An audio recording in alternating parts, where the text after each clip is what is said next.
Bentornati a EU Factor Next, il nostro appuntamento settimanale con le politiche europee di coesione. Apriamo il 2024 in grande stile affidandoci ai nostri corrispondenti dall'Unione Europea.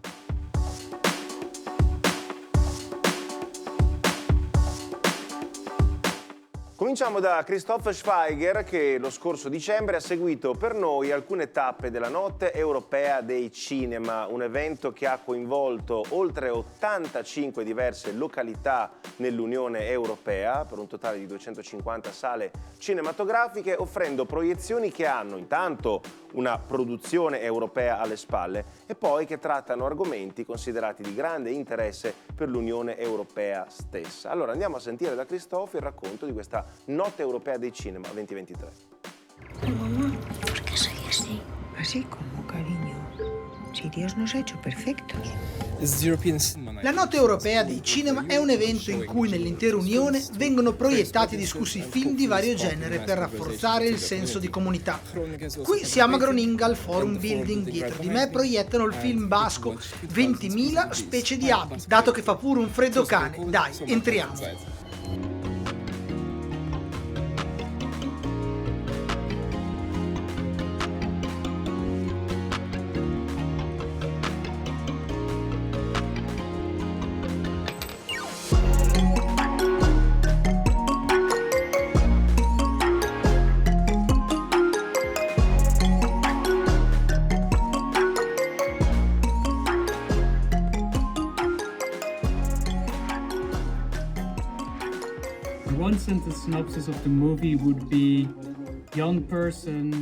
La mia sinossi del film è una giovane persona sta cercando la sua identità in lotta con le tradizioni di famiglia che potrebbero risultare in conflitto con chi è lei veramente.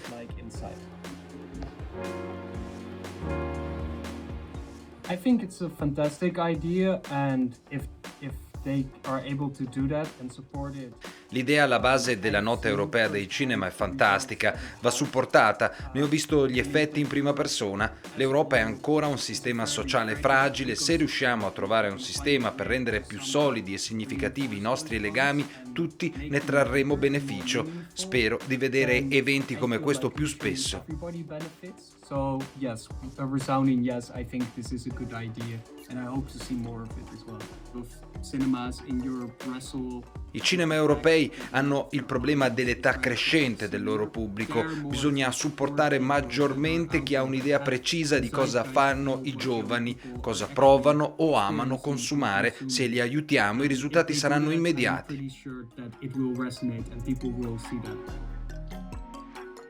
Alla Notte Europea dei Cinema sono seguiti gli European Film Awards, i premi dedicati ai migliori film europei che hanno visto trionfare Anatomia di una caduta, ma anche le polemiche perché, come sempre accade negli eventi ad alto tasso culturale nell'Unione Europea, c'è sempre un'alta aspettativa rispetto ai messaggi che si possono mandare. In particolar modo, e qui l'articolo che stiamo vedendo è su Filmkrant ed è a firma di Ugo Emmerzel, intervistato dal nostro Christoph, possiamo vedere che la cerimonia di premiazione è stata definita sdentata, questa è la traduzione automatica ma riteniamo attendibile, e in particolar modo una figura molto importante si chiama Agnieszka Holland, è di origine polacca ed è la presidente dell'Accademia Cinematografica Europea. Ebbene, Holland ha criticato duramente chi nei discorsi di accettazione dei vari premi conferiti non ha menzionato Gaza, non ha menzionato la guerra in Ucraina, non ha menzionato temi così importanti e ha detto: chi osa parlare, chi osa proteggere i nostri amici ebrei in Europa o mostrare solidarietà a milioni di palestinesi sofferenti, abbiamo azioni invece di parole. Insomma, una dura critica che però ci sta nel momento in cui un evento culturale è stato connesso ad un messaggio importante. È un momento importante in generale per esprimere la propria opinione, lo sarà soprattutto il prossimo 9 giugno quando si terranno le elezioni europee, attraverso le quali noi 400 milioni di elettori dell'Unione Europea cambieremo il Parlamento Europeo e tutto ciò che ne consegue, vale a dire quasi tutto. Ce lo spiega Ame Zautberg. Hi everyone and welcome back to another video. This is Ame Zautberg and today we're going to be talking about the European elections. When are they again, you ask? Actually, Ciao, they will be... ben ritrovati da me Zautberg. Oggi parliamo di elezioni europee. Quando è che erano? Ah, giusto, il 9 giugno dell'anno prossimo. E perché sono così importanti?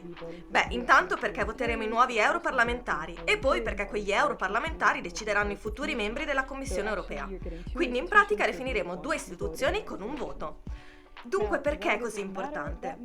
Ad esempio perché se tu sei giovane e hai a cuore l'ambiente, allora è meglio che tu voti persone propense ad ascoltare i tuoi problemi.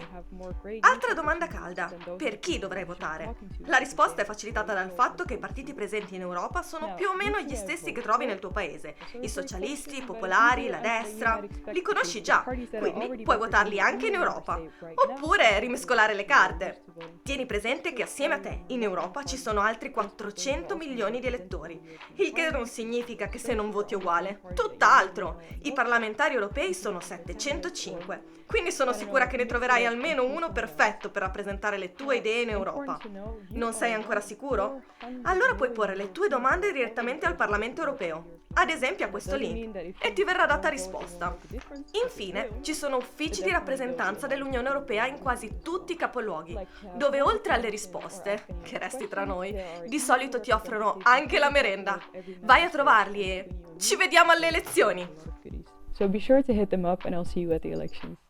Allora, diamo un'occhiata ai siti nei quali si può chiedere direttamente informazione alle autorità europee sulle cose che non ci sono chiare. Questa, ad esempio, è la pagina Answering Your Questions, cioè rispondere alle proprie domande, alle vostre domande, sul sito dell'Unione Europea. 24 lingue ufficiali, quelle utilizzate nell'Unione, anche l'ucraino e il russo, precisazione molto importante, dato che molte domande in questo periodo sono sulla guerra, domande generali, la possibilità di navigare sulle pagine web dove ci sono tutti i dettagli, tutti i contatti, la possibilità di scrivere attraverso un pratico form, nome, cognome, indirizzo email, nazionalità e inquiry, cioè la domanda fino a 3000 caratteri, e poi naturalmente anche la possibilità di chiamare addirittura i numeri verdi nei diversi paesi, ad esempio i centri Europe Direct che tante volte ci danno una mano. Decidere chi governerà l'Europa per i prossimi anni, decidere in che direzione andrà l'Unione Europea, avrà un effetto sul Parlamento, sulla Commissione Europea, sulle nostre vite in generale. Un esempio piccolo ma significativo. Finalmente l'Unione Europea pone un limite al caos dei caricabatterie diversi per i vari dispositivi mobili che a seconda della marca utilizzano un sistema o per l'altro. Ebbene, in Europa non si può più fare. L'Europa ha deciso che lo standard è USB 3. È una decisione che è stato molto difficile prendere, in realtà è in fase di gestazione, è in pancia da oltre 10 anni, ma bisogna mettere d'accordo aziende talmente grandi che delle volte pesano più dei singoli Paesi membri all'interno dei bracci di ferro, dei confronti che portano a una decisione di questo genere. Ebbene, il 2024 è l'anno in cui i nostri caricabatterie dovranno cominciare a diventare tutti uguali. Informatevi su cose come questa o su altre in vista del voto del 9 giugno o della prossima puntata. Intanto EUFactor termina qui.